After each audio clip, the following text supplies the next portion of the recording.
Hello good morning विद्यार्थी मित्रों। Chapter number 7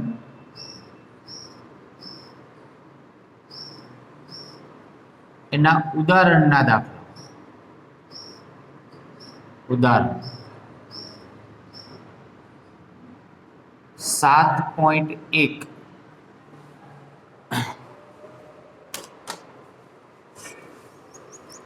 220 volt supply माटे एक विद्युत बल्ब 100 वोटનું રેટિંગ ધરાવે છે।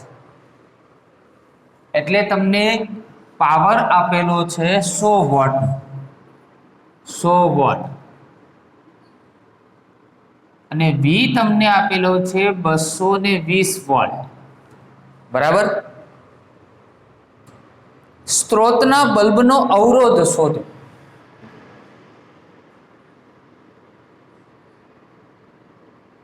स्त्रोतना बल्बनो अवरोध शोधो। सूत्र है P = V² divide by R। Power व्यय नु सूत्र R आपणे शोधवानो छे तो V² डिवाइड बाय P माटे 220 एनो होल स्क्वेर अने डिवाइड बाय P एटले 100 माटे R = गणतरी करिए 220 गुण्या 220 48,400 अने भाग्या 100 એટલે 484 ઓહમ આવશે। આપેલો એક્ઝામ્પલ એમાં જ નંબર સેકન્ડ બીજું પૂછ્યું છે મહત્તમ વોલ્ટેજ શોધો। મહત્તમ વોલ્ટેજ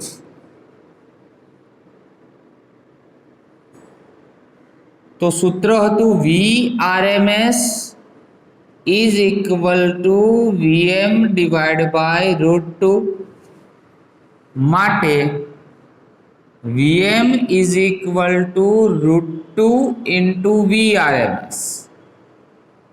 हवे VRMS जे वोल्टेज छे एज आपणो V कहेवाय। आ एसी वोल्टेज है एज VRMS એટલે रूट मीन स्क्वेर वेल्यू होय 220 અને √2 એટલે 1.41 1.41 ગુણ્યા 220 310.2 એટલે લગભગ 302 જ કહેવાય। તો આ થયું મહત્તમ વોલ્ટેજ એનું મૂલ્ય। नंबर 3 बल्ब मांथी वहेता प्रवाहनु आरएमएस मूल्य शोधो।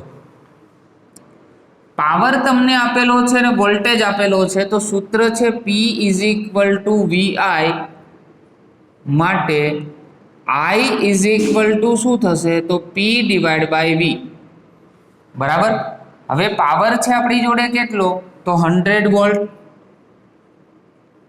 अने V एटले याद राखजो अहींया महत्तम वोल्टेज नहीं परंतु आरएमएस किंमत कहेवाय एटले 220 वोल्ट। तो 100 divide by 100 divide by 220 0.45 ampere विद्युत प्रवाह छे एटले शेमां मेजर थशे एम्पियर मां। बराबर। એટલે છેલ્લી કિંમત મળશે તમને એમ્પિયરના સ્વરૂપમાં। તો આ થયો પહેલો એક્ઝામ્પલ।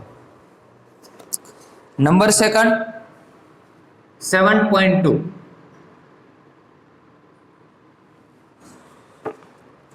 25 મિલી હેનરીના એક શુદ્ધ ઇન્ડક્ટરને 220 વોલ્ટના એક સ્ત્રોત સાથે જોડેલ છે। આકૃતિ ડ્રો કરીએ। आ एक इंडक्टर है 25 मिली वोल्ट है। 25 मिली वोल्ट एक इंडक्टर है एने एसी स्त्रोत साथे जोड़वामां आव्युं छे। आ 25 मिली हेनरी तो पहला L = 25 मिली हेनरी તો 25 ગુણ્યા 10⁻³ હેનરી થશે એલ ની કિંમત, બરાબર. 220 વોલ્ટના સ્ત્રોત સાથે, એટલે વી ની કિંમત તમને આપેલી છે 220 વોલ્ટ, અહીંયા 220 વોલ્ટ છે. જો સ્ત્રોતની આવૃત્તિ, બરાબર, એટલે મ્યુ 50 હર્ટ્ઝ હોય, બરાબર, તો ઇન્ડક્ટિવ રિએક્ટન્સ અને પરિપથનો આરએમએસ પ્રવાહ શોધો. ઇન્ડક્ટિવ રિએક્ટન્સ એના માટેનું સૂત્ર આપણે જોયેલું, એક્સએલ બરાબર થાય ઓમેગા એલ, બરાબર. આ દાખલો છે એ એમસીક્યુ ના સ્વરૂપમાં પણ પૂછાઈ શકે, એકદમ નાનો દાખલો છે એટલા માટે ફક્ત સૂત્ર મૂકો, જવાબ આવે. હવે ઓમેગાની કિંમત શું લખી શકાય?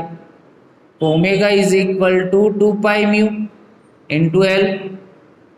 2 પાઈ એટલે 3.14, આવૃત્તિ આપને આપેલી છે 50 હર્ટ્ઝ, અને એલ છે આપણી જોડે 25 ઇન્ટુ 10⁻³ માટે એક્સએલ ઇઝ ઇક્વલ ટુ, બરાબર, એક્સએલ ઇઝ ઇક્વલ ટુ શું થાય? તો 2 ઇન્ટુ 3.14 ઇન્ટુ 50 ઇન્ટુ 25, તો 7850 ઇન્ટુ 10⁻³ તો 1 2 3 અહીંયા 3 આગળ લઈ જાઓ તો 7.85 ઓમ થાય. કેટલું થાય? 7.85 ઓમ. હવે આરએમએસ પ્રવાહનું મૂલ્ય પણ શોધવાનું છે, તો વી બરાબર આઈ આર સૂત્ર પરથી. હવે અહીંયા થોડું ચેન્જ એ કરવું પડે કે આર ની જગ્યાએ ઇન્ડક્ટિવ રિએક્ટન્સ લેવો પડે. અહીંયા અવરોધ હતો, પરંતુ અહીંયા ઇન્ડક્ટિવ રિએક્ટન્સ લેવો પડે. તો આઈ ઇઝ ઇક્વલ ટુ શું થાય? તો વી ડિવાઈડ બાય એક્સએલ. માટે વી ની કિંમત તો ફિક્સ છે 220, અને છેદમાં એક્સએલ, એક્સએલ એટલે 7.85, માટે I ઇઝ ઇક્વલ ટુ 220 ભાગ્યા 7.85 એટલે 28.02 એમ્પિયર થશે. 28.02 એમ્પિયર થશે, બરાબર. એટલે એપ્રોક્સિમેટ આપણે 28 કેવું હોય તો કહી શકાય આને, બરાબર. નંબર 3 7.3. એક બલ્બને કેપેસિટર સાથે શ્રેણીમાં જોડેલ છે.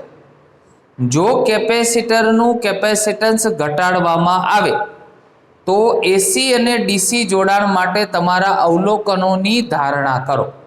એક બલ્બને કેપેસિટર સાથે શ્રેણીમાં જોડવામાં આવ્યું છે. આકૃતિ સાથે સમજાવીએ તો થોડો વધારે આઈડિયા આવે.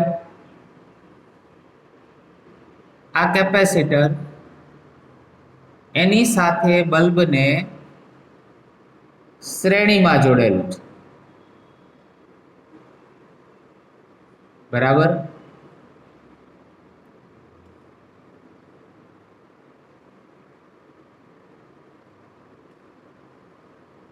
બલ્બને શ્રેણીમાં જોડેલું છે.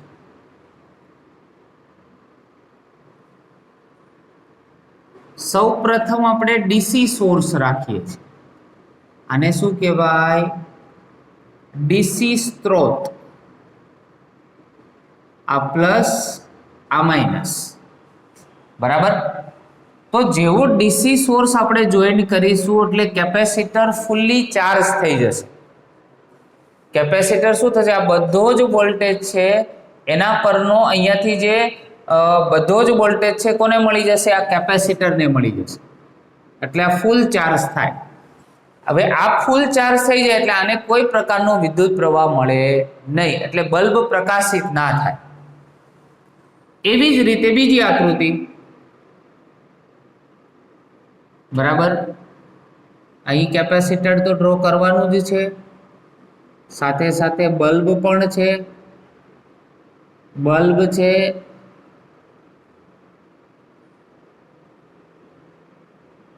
બરાબર.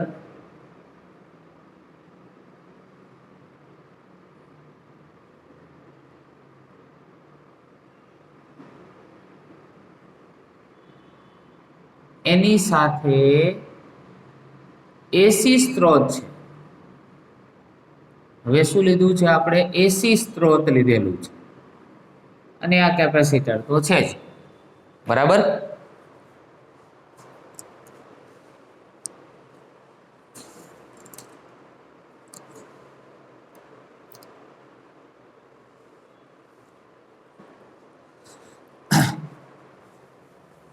તો જ્યારે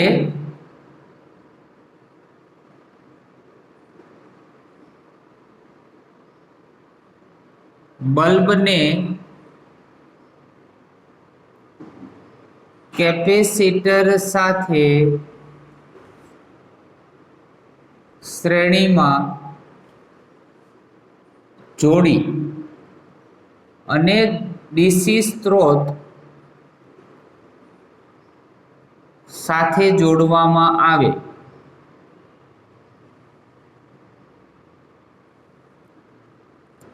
ત્યારે કેપેસિટર પૂર્ણ ચાર્જ થાય છે, જેથી બલ્બને કોઈ વિદ્યુત પ્રવાહ મળતો નથી. કોઈ પણ પ્રકારનો વિદ્યુત પ્રવાહ મળતો નથી, જેથી બલ્બ પ્રકાશિત થશે નહીં, જેથી બલ્બ પ્રકાશિત થશે નહીં. હવે આ કેસમાં કેવું થશે? તો જ્યારે એસી સ્ત્રોત સાથે જોડવામાં આવે છે ત્યારે પ્રવાહનું મૂલ્ય તમને કઈ રીતે મળશે? તો I is equal to V divide by, અહીંયા કેપેસિટિવ રિએક્ટન્સ આવશે XC ના સ્વરૂપમાં. તો વી ડિવાઈડ બાય શું થશે? Omega C. હવે રકમમાં કીધેલું છે કે ઓમેગા સી છે એનું જે કેપેસિટન્સ છે એ ઘટાડવામાં આવે છે. શું કરવામાં આવે છે? કેપેસિટન્સ ઘટાડવામાં આવે છે, બરાબર. તો આ સૂત્ર પરથી આપણે જોવા જઈએ, બરાબર, તો વી ડિવાઈડ બાય આર ના સ્વરૂપમાં આપણે જોવા જઈએ તો આપણે જાણીએ છીએ કે ભાઈ એક્સસી નું મૂલ્ય શું થાય? તો ડાયરેક્ટ જ લખીએ છીએ આપણે, XC is equal two 1 upon omega C થાય કેપેસિટિવ રિએક્ટન્સ. હવે જો સી ને ઘટાડો, રકમમાં જ પૂછ્યું છે કે જો સી નો ઘટાડો કરવામાં આવે તો આ શું થાય? વધે. એટલે જો આ તમે ઘટાડો તો આમાં શું થાય? વધારો. એટલે કેપેસિટિવ રિએક્ટન્સ વધે. જો સી ઘટે તો એક્સી વધે. હવે એક્સી તો એક પ્રકારનો અવરોધ છે, એસી નો અવરોધ છે, જેને આપણે કેપેસિટિવ રિએક્ટન્સ કહીએ છીએ. હવે અવરોધ વધે તો વિદ્યુત પ્રવાહ શું થાય? ઘટે. જેથી આઈ શું થાય? ઘટે. હવે આઈ ઘટે જો અહીંયાથી, તો આ બલ્બ છે ને એ ઝાંખો પ્રકાશિત થાય અને બલ્બ ઝાંખો પ્રકાશિત થાય. તો એસી માં આ રીતે થાય ને ડીસી માં તો એ પોતે પ્રકાશિત જ ના થાય, બરાબર. ચલો 7.4,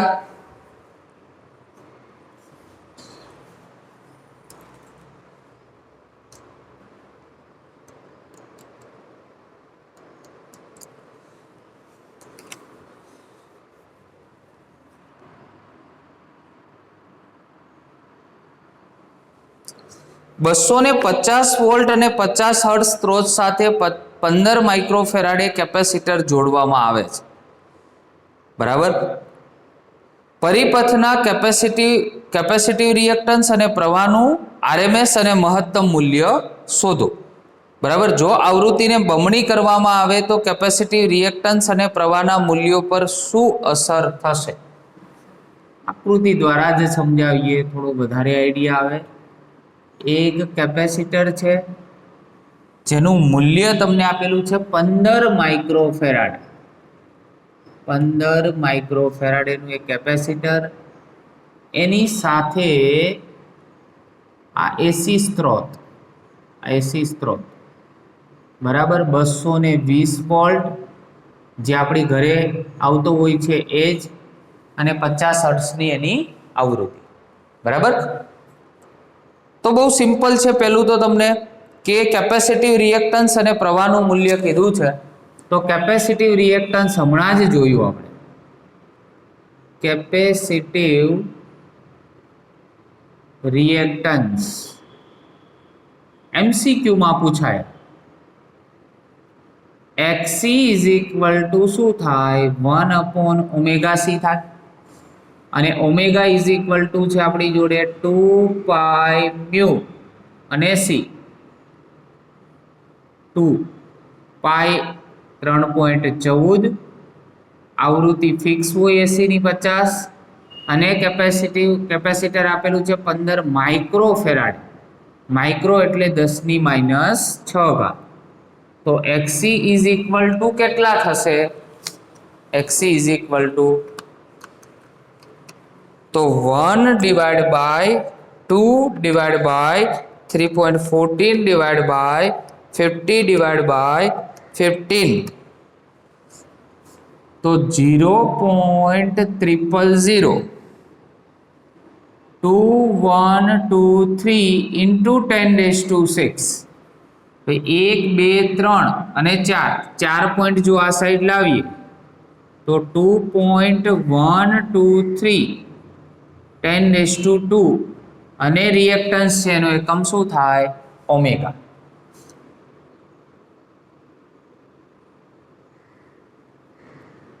હવે આપણે I શોધવો છે, તો I બરાબર શું થાય? V/R. R ની જગ્યાએ અહીંયા શું આવે? XC આવે. XC ની કિંમત છે, V ની કિંમત પણ 220 છે આપણી જોડે, અને આની કિંમત છે 2.123 into 10⁻2 બરાબર 220 ભાગ્યા 2.123, સોરી, 103.62 ગુણ્યા 10⁻2 ઘાત એમ્પિયર, બરાબર. હવે એક પોઈન્ટ તમે આ સાઈડ લઈ જાઓ, કાં તો 2 પોઈન્ટ આ બાજુ ખસેડો તો 1.036 આવશે, બરાબર. આ 2 પોઈન્ટ જતા રહેશે, અહીંયા શું આવી જશે આપણી જોડે? એમ્પિયર. માટે I ની કિંમત તમને મળી. આપણે I ની કિંમત તો RMS ની કિંમત મળી, આમાં મહત્તમ કિંમત પણ તમને પૂછી છે, તો આપણે વાત કરીએ તો સૂત્ર IRMS IM / શું થાય? √2. માટે IM √2 ગુણ્યા IRMS. √2 એટલે 1.41, અને IRMS જેને જ આપણે I કહીએ છીએ એટલે 1.036. બંનેનું મલ્ટિપ્લિકેશન કરીએ તો 1.41 into 1.036 કેટલા આવશે? 1.460 એમ્પિયર. એકમ લખવાનું ભૂલશો નહીં, બરાબર. એકમ લખવાનું ભૂલશો નહીં.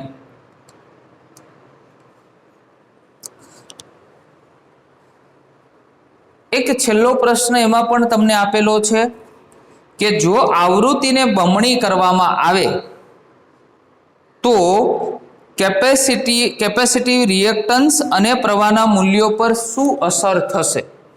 આવૃત્તિને બમણી કરવામાં આવે તો XC ઇઝ ઇક્વલ ટુ આપણે જાણીએ છીએ 1/ωc. જો આને બમણી કરવામાં આવે એટલે XC ડેશ હું લઈ લઉં તો 1/2ωc થાય.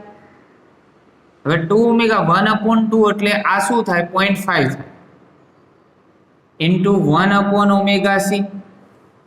બરાબર. તો 1/2 એટલે 0.5 થાય. તો જો ઉદ્ગમની આવૃત્તિ બમણી કરવામાં આવે તો કેપેસિટિવ રિએક્ટન્સનું મૂલ્ય કેવું થઈ જાય તમારી પાસે અડધું થઈ જાય અને પ્રવાહ કેવો થાય બમણો થાય. બરાબર. તો યાદ રાખો કે જો આવૃત્તિને બમણી કરવામાં આવે તો કેપેસિટિવ રિએક્ટન્સનું મૂલ્ય 1/2 થાય એટલે અડધું થાય. કેપેસિટિવ રિએક્ટન્સનું મૂલ્ય શું થાય 1/2 થાય છે એટલે કે અડધું થાય છે 0.5 એટલે. તો કેપેસિટિવ રિએક્ટન્સ અને XC જ લખીએ. XC નું મૂલ્ય અડધું થાય જેથી પ્રવાહ બમણો થાય. જેટલું XC નું મૂલ્ય ઓછું એટલો પ્રવાહ વધારે. XC એક પ્રકારનો અવરોધ જ છે. તમે જેટલો અવરોધ ઘટાડશો એટલો વિદ્યુત પ્રવાહનું વહન વધારે થશે. બરાબર. એટલે XC નું મૂલ્ય અડધું થશે તો આમાં પ્રવાહ કેવો થઈ જશે તમારી પાસે બમણો થઈ જશે. જે અહીંયા તમે સૂત્રમાં મૂકો તો બી તમને ખ્યાલ આવી જાય. આનું અડધું મૂલ્ય કરો એટલે આ ડિવાઈડ બાય 2 થયું. આના છેદમાં 2 થયું. છેદનો છેદ અંશમાં જાય એટલે ટોટલ જે વિદ્યુત પ્રવાહ છે કેટલો થઈ જાય બમણો એની અંદર થઈ શકે. બરાબર. તો ખૂબ જ મહત્વના કહી શકાય તેવા આજના ઉદાહરણના આ દાખલાઓ જે MCQમાં પણ પૂછાઈ શકે એવા છે. ખૂબ જ નાનો એક્ઝામ્પલ હોય તો ક્યારે પણ આપણે એવી ધારણા ના કરવી જોઈએ કે આ એક ઉદાહરણ સ્વરૂપમાં જ પૂછાશે. બની શકે કે 2 માર્ક્સમાં પણ પૂછાય અને સાથે સાથે આનો આટલો પાર્ટ છે. ફક્ત તમને આટલી વસ્તુ આપે ને એમ કે ઇન્ડક્ટિવ રિએક્ટન્સ શોધો, MCQ બની ગયું.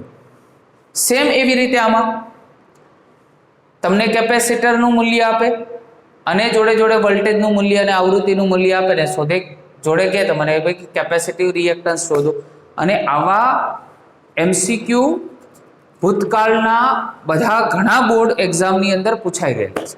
બરાબર. એટલે આમાંથી MCQ પણ બની શકે એવા છે. Okay, thank you very much.